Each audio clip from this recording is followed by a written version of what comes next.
Ya ampun, survei membuktikan, cuma 2% responden sangat puas dengan kinerja Gibran bin Jokowi. Lembaga survei Poltreking Indonesia mencatat 78,3% responden mengaku puas terhadap kinerja Presiden Prabowo Subianto dalam kurun waktu 1 tahun terakhir. Direktur Eksekutif Poltreking Indonesia Hanta Yuda Rashid mengatakan angka 78,3% itu merupakan gabungan dari 9,7% responden yang mengaku sangat puas terhadap kinerja Prabowo dan 68,6% merasa cukup puas. Ini tingkat kepercayaan kepada 22,9% responden menilai Presiden Prabowo Subianto merupakan figur kepemimpinannya yang tegas, berani dan bertanggung jawab.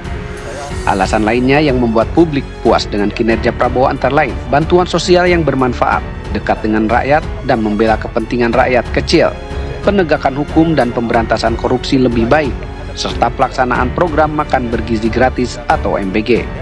itu gabungan sangat puas dan cukup puas adalah sebesar 78,3%. Jadi saya ulangi, tingkat kepuasan kepada Prabowo sebagai presiden adalah 78,3%, angka yang relatif terbilang tinggi karena di atas 70% angka psikologisnya tinggi itu biasanya kita mengelompokkan di atas 70%, bahkan ini mendekati angka 80%. Ke program prioritas selanjutnya, Poltreking Indonesia juga menyurvei tingkat kepuasan publik terhadap kinerja pemerintahan Presiden Prabowo dan Wakil Presiden Gibran Rakabuming Raka yang hasilnya mencapai 78,1% dan 19,3% merasa tidak puas. Nah, yang bikin orang kaget-kaget itu adalah survei Poltreking.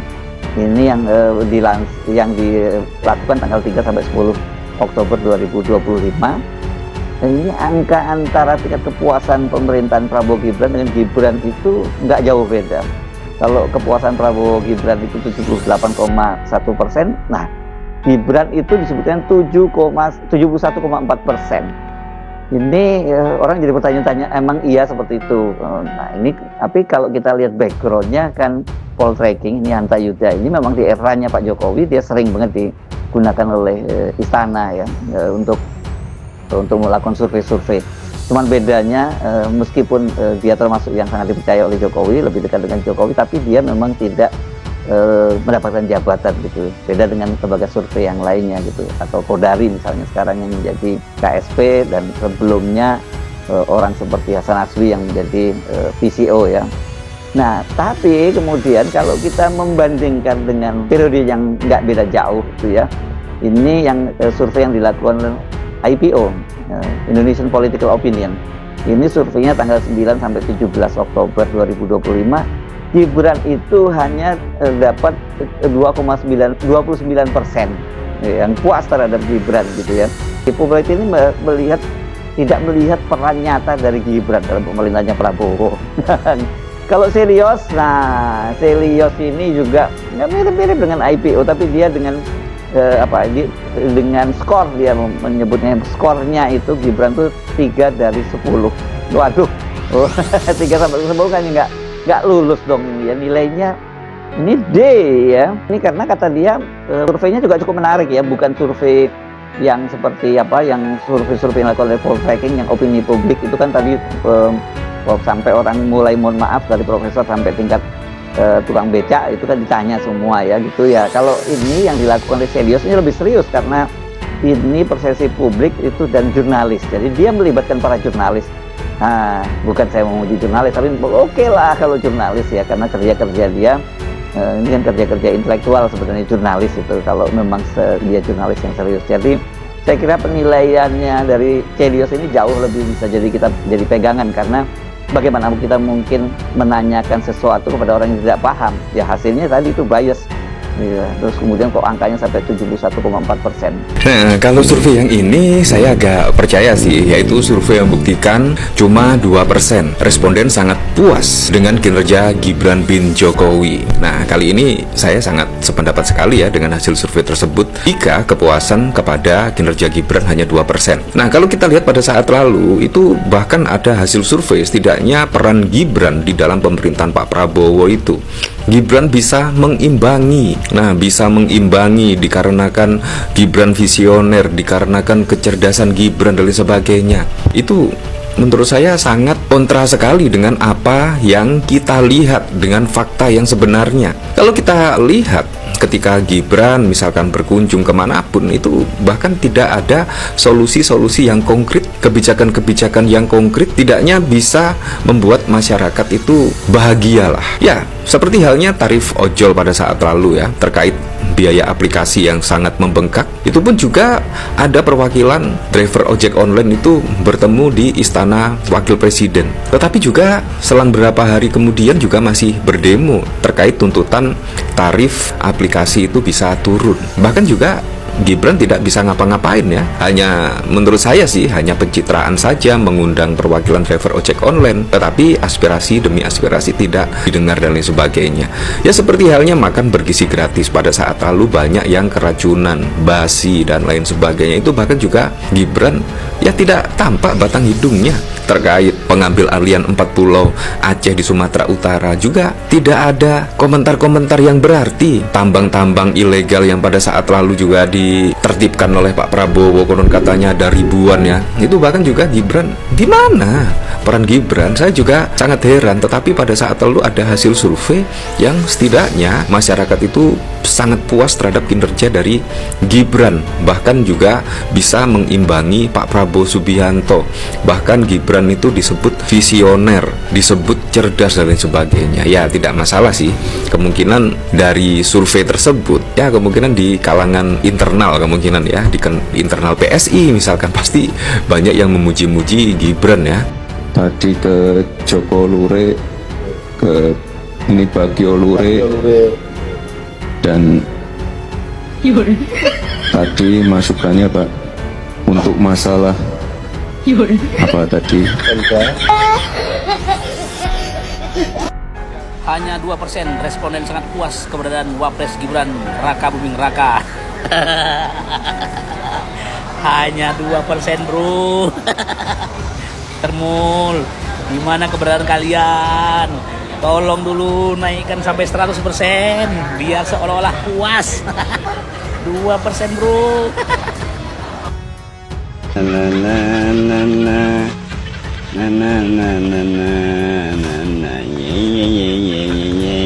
Gue sebenarnya udah muak ya dengan gaya-gaya pencitraan busuk seperti ini. Masyarakat ini butuh lowongan pekerjaan, bukan konten-konten pencitraan busuk seperti ini. Masih aja gaya bapaknya dimainkan ya. Coba sekali-kali edukasi masyarakat. Jangan tiap ditanya wartawan lu ngeles, kasih mic sama orang di sebelah lo. Jangan malah sok kegantengan dengan konten pencitraan busuk lo. Kalau gitu terus wajar kalau banyak orang ingin lo dimakzulkan. Kereta cepat Pak, gimana Pak tanggapannya Pak? Sekarang kan udah nggak pakai apa kan? Nah ini lagi wartawan, harusnya nggak usah ditanya, karena sudah barang tentu dia cuma cengengesan ya, nggak bisa jawab. Bapak sama anak sama aja ya, bukannya membantu mempermudah jalannya pemerintahan, ini malah menambah beban. Coba Polda Metro Jaya bekerja secara profesional agar dua orang ini bisa cepat diselesaikan. Skor 3 untuk Presiden Prabowo, skor 2 untuk Gibran. Kalau untuk Pak Prabowo mungkin masih bisa lah diperdebatkan ya. Tapi kalau untuk Gibran, kayaknya udah susah dibantu. Udah mentok nih orang. Dulu pernah membuat program lapor Mas Wapres, tapi sekarang udah nggak ada lagi. Dulu sering bagi-bagi skincare, tapi hanya untuk pencitraan. Dulu juga sering turun ke sekolah untuk mengawasi proses berjalannya makan bergizi gratis. Tapi setelah banyak kasus keracunan, Gibran nggak pernah lagi turun ke sekolah. Terus yang paling parah, komunikasinya emang nggak ketolong lagi. Ditanya apa, jawabnya apa. Padahal Gibran adalah orang nomor 2 di Republik ini. Pemimpin itu tugasnya adalah memberikan instruksi yang jelas, bukan hanya sekedar jalan-jalan dan celingak-celinguk. Jadi kita bingung mau nolongin Pak Wapres ini dari mana. Kerja nggak bisa, ngomong nggak bisa, gagasannya udah nggak ada. Satu-satunya mungkin hal yang bisa kita pelajari dari Gibran adalah dari Gibran kita belajar, jangan pernah belajar dari Gibran. Bang Mas Duri, ini tadi poll tracking ini kan termasuk yang mensurvei berbeda, maksudnya ada Pak Prabowo sendiri dan juga Mas Gibran sendiri. Nah, tadi hasilnya itu kan 71% lebih masyarakat puas atas kinerjanya Mas Gibran. Apakah indikatornya sama untuk menilai Mas Gibran dengan Pak Prabowo atau ada perbedaannya? Kalau ada perbedaannya bagaimana dan puas seperti apa sih masyarakat yang dimaksud untuk Mas Gibran? Silakan. Oke, kalau indikatornya tentu saja sama ya, tapi konteks pertanyaannya yang berbeda. Nah, jadi ini kan yang jadi pertanyaan banyak orang juga, oh ternyata cukup tinggi juga ya untuk kinerja wakil presiden, yang mungkin sejauh ini kan ada persepsi atau ya framing yang barangkali kurang baik ya terhadap wakil presiden kita. Tapi di sini angkanya di 71,4%. Nah, apa alasan yang mendongkrak tingginya tingkat kepuasan pemilih terhadap kinerja wakil presiden? Yang pertama itu berkaitan dengan karakter kepemimpinan juga, karena dinilai berjiwa muda dan membawa perubahan positif. Survei IPO 29% publik puas dengan peran Gibran. Nah, 29% artinya masih sangat jauh sekali dari target ya. Ya biasanya itu ya 50% lebih bisa dikatakan bagus lah, tapi hanya 29% kan sangat lucu. Dedi mengatakan angka kepuasan publik terhadap Gibran cenderung rendah. Gabungan tren kepuasan hanya berada di angka 29%, dengan 2% mengatakan sangat puas dan 27% puas. Sementara ada 34% yang mengatakan cukup, sedangkan 32% mengatakan tidak puas dan 5% merasa sangat tidak puas. Wow, yang tidak puas bahkan berada di 32%, lebih besar dari yang puas. Puas loh ya, puas. Persen puas 27%, yang tidak puas itu berada di 32% dan 5% merasa sangat tidak puas. Itu berbanding terbalik dengan yang sangat puas, dikarenakan hanya berada di angka 2%. Dedi mengatakan angka ini berbeda cukup mencolok dengan tingkat kepuasan pada Presiden Prabowo. Dedi mengatakan ada 86% masyarakat dalam tren kepuasan publik terhadap Prabowo, dengan rincian 16% sangat puas dan 50% puas serta 19% mengatakan cukup puas. Sementara ada 11% yang mengatakan tidak puas dan 3% sangat tidak puas. Nah, jadi sangat berbanding terbalik dengan Pak Prabowo Subianto. Bahkan ada di angka 51% itu puas. Bayangkan, yang sangat puas bahkan 16%. Jadi sangat berbeda sekali ya. Kemudian yang kedua, sikap dan perhatian kepada rakyat. Kemudian di bagian ketiga, karena mampu memimpin serta bersinergi dengan presiden. Saya barangkali ingin menggarisbawahi terkait dengan alasan yang kedua, dekat dan perhatian kepada rakyat. Ya betapapun misalnya belakangan banyak catatan dan kritik ya terhadap wakil presiden Gibran, tetapi di poin kedua ini Pak Wakil Presiden dianggap dekat dan perhatian dengan rakyat. Kalau kita perhatikan misalnya di pemberitaan, di media sosial misalnya, Pak Mas Gibran ini saya kira memang cukup cukup menarik ya untuk memantik tadi ya perhatian, untuk memantik persepsi publik berkaitan dengan kepeduliannya, kedekatannya terhadap rakyat, yang barangkali ini juga replika ya dari bapak beliau yang tentu mantan presiden kita sebelumnya. Dari 4 lembaga survei tadi itu ada pola yang menarik. Kalau Kompas kan itu di awal pemerintahan, masih eranya bulan madu, jadi 80%. Ya Gibran ke bawah lah karena satu paket dengan Pak Prabowo gitu ya. Tapi hanya 10 bulan kemudian angka kepuasan terhadap Gibran kok jatuh tajam. Oke, kalau dari poltreking masih 71%, dan tapi kan tadi IPO itu 29%, bahkan kemudian Selios hanya 3-10%. Nah, oke, Anda mau gimana? Mau dikontraskan langsung atau kemudian diambil average-nya gitu ya. Average 29 ke 70, ya angkanya sekitar berapa? Masih sekitar 50-an ke bawah. Jadi ya 50-an, ini nilai yang buruk lah kalau kita gabungkan gitu ya. Di dunia survei, penurunan cepat ini ya, biasanya sih bukan karena benci, tapi karena publik bingung gitu ya. Wapresnya tuh ngapain aja sih? Jadi tadi itu ya, nilai 29, nilai 3 dari 10, pasti begitu ditanya, bingung dia, udah lah, karena kasihan atau ada ya, supaya ada basa-basinya dikasih aja deh nilai 3 atau nilai 29 begitu. Ya. Kalau kita cek hampir semua agenda Gibran itu memang bersifat seremonial. Jadi wajar kalau penilaiannya rendah. Justru yang nggak wajar kalau penilaiannya sangat tinggi gitu ya.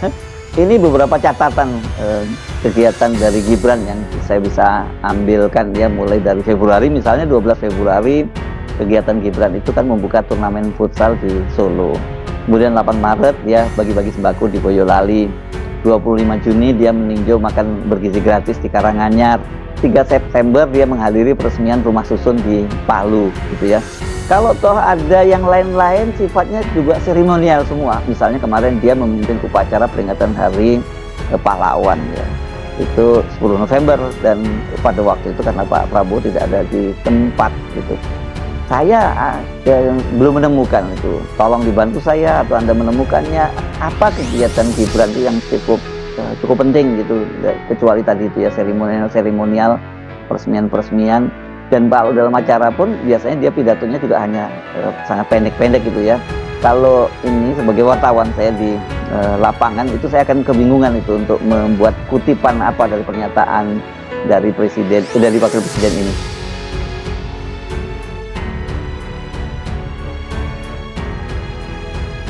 Survei untuk mengukur pendapat publik tentang kinerja pemerintahan Presiden Prabowo Subianto menunjukkan adanya tingkat kepuasan yang rendah terhadap Wapres Gibran Raka Buming Raka. Temuan itu terungkap dalam hasil survei terbaru Indonesia Political Opinion (IPO) yang bertitel 1 tahun pemerintahan, evaluasi dan catatan publik. Direktur IPO Deddy Kurniasyah mengatakan survei tingkat kepuasan itu tidak dalam kapasitas menguji persepsi publik atas kinerja Gibran. Alasannya, Wapres tidak memiliki kewenangan melekat, terkecuali melaksanakan tugas Presiden. Pertanyaan ini hanya mengukur seberapa puas publik dengan keberadaan Wakil Presiden Gibran Raka Buming Raka dalam mendampingi Presiden Prabowo Subianto, kata Deddy melalui keterangan persnya, Selasa, tanggal 21 Oktober tahun 2025. Walakin, hasil survei IPO memperlihatkan responden yang sangat puas dengan kinerja putra sulung Presiden ke-7 Joko Widodo, Jokowi, itu hanya 2%. Syahdan, responden IPO yang menyatakan puas terhadap kinerja Gibran sebesar 27%. Gabungan tren kepuasan, sangat puas dan puas, hanya berada di angka 29%, ujar Deddy. Adapun responden yang merasa cukup dengan kinerja Gibran sebagai wakil presiden mencapai 34%. IPO juga mencatat 32% responden tidak puas dengan kinerja Gibran sebagai Wapres RI. Untuk responden yang mengaku sangat tidak puas, angkanya mencapai 5%, imbuh Deddy. Survei IPO yang dilaksanakan pada 9-17 Oktober tahun 2025 itu melibatkan 1.200 responden berusia minimal 17 tahun yang tersebar di 38 provinsi di seluruh Indonesia. Jumlah responden perempuan dan laki-laki dalam survei itu sebanding, yakni 50%, 50%. Survei dengan metode Stratified Multistage Random Sampling (SMRS) itu memiliki toleransi kesalahan atau margin of error sekitar 2,9% dan tingkat kepercayaan 95%.